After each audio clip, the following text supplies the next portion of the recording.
What's my stance on stances? Well, I like them. As you can see. Uh, I think that there is something to be said for a structure for conflict resolution, not just combat, any kind of conflict, where you can implement a stance-based system to really enhance the ability for players to express how they are going about things and to add depth to what might otherwise be a kind of flat mechanic. Um, of course, the number one best example of this that I can think of off the top of my head is Legend of the Five Rings. You all know how much I love Legend of the Five Rings. It is my favorite role-playing game, and it uses stances. Now, these are not stances in the same sense as you might be familiar with in things like Pathfinder or D&D or anything else that uses stances. These are not abilities that characters learn. These are stances that are available to everyone. All creatures in the setting are always in one of these stances during a conflict. So you start a fight, you roll initiative, and you decide what stance you're going to be in when you roll initiative. And in fact, in the case of L5R, the stat that you use to roll initiative determines what stance you go into after you roll. In the specific example of Legend of the Five Rings, you've got the 5 elemental stances, one for each element, and the benefits that it provides are based on the philosophy of that element. So air is very dodgy and quick, so increase the TN to do anything that targets you by 1. Easy. Earth, very solid, very kind of defensive, resisting. So that it says that character or enemies cannot spend opportunities to inflict conditions on you or to inflict critical strikes. That kind of thing. You know, water is very loose and fluid, so you get an additional action on your turn that just can't be with some restrictions. The point being that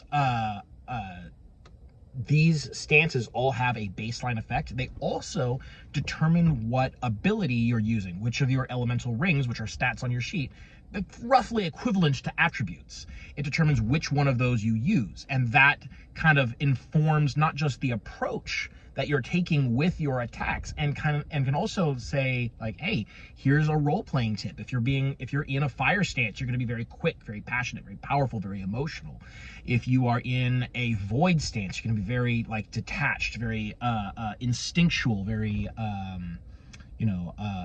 very spiritual in whatever it is that you're doing, not just attacks, but because this also applies to issuing commands. It applies to engaging in intrigues, spreading rumors, finding out information, that kind of thing. Any action that you do during any kind of conflict is going to be done with one of these stances. You get the benefits, and you must use the elemental ring that is connected to that stance. It also, as you can see, stances are very important. They are well integrated in the system. It also determines what abilities you can use to an extent. Not all abilities care what stance you're in, but some do. If you want to use a fire spell, you must be in a fire stance because it will require you to make a fire roll. And you can only roll with the element that matches the stance that you're in. And you change your stance at the beginning of each turn.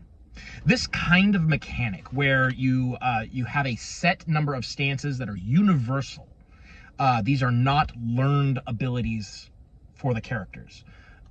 These universal stances, you enter into one at the start of your turn, and each turn you can change to adapt to the situation.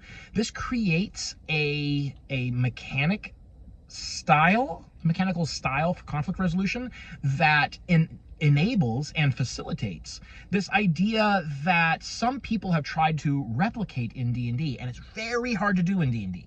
It's very hard to do without this kind of mechanic, which is that sort of like changing things up to match the situation. I'm gonna draw my sword, hit, sword, sword gets lost or whatever, so now I have an axe.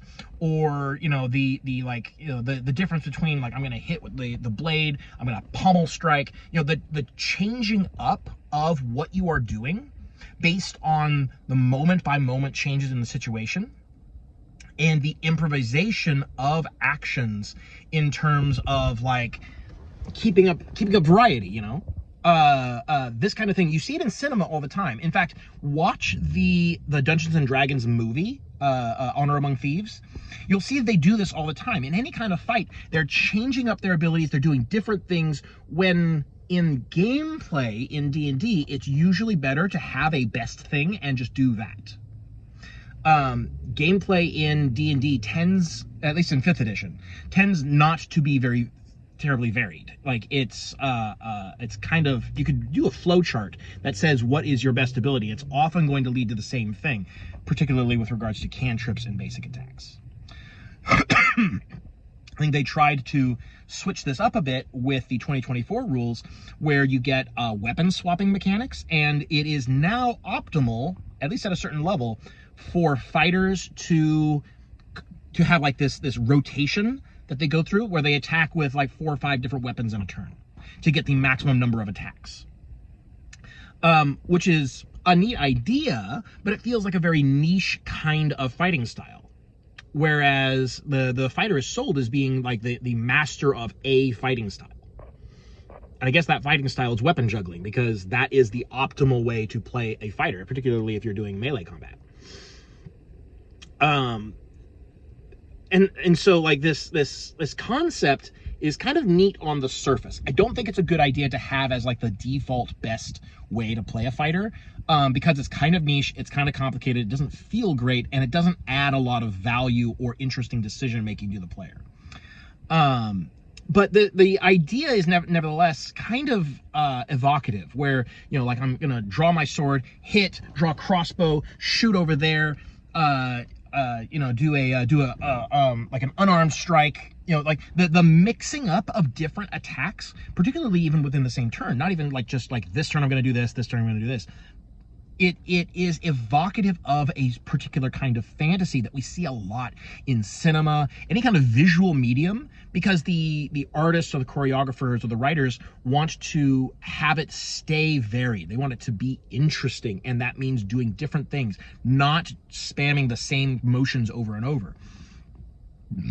But it's hard to translate that into a game, which is where stances come in. And I think stances are a really great way to help facilitate that kind of variation in gameplay, this moment-to-moment change of what you're doing.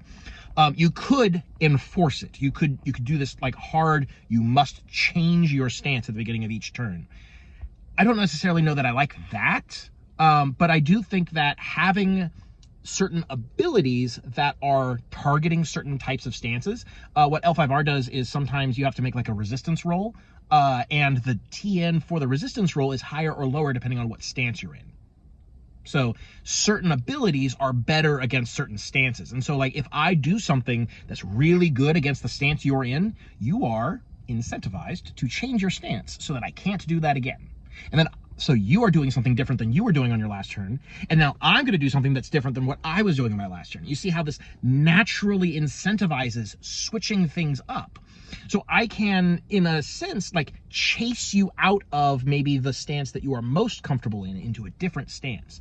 My actions, my choices are encouraging you to do a different thing than you just did.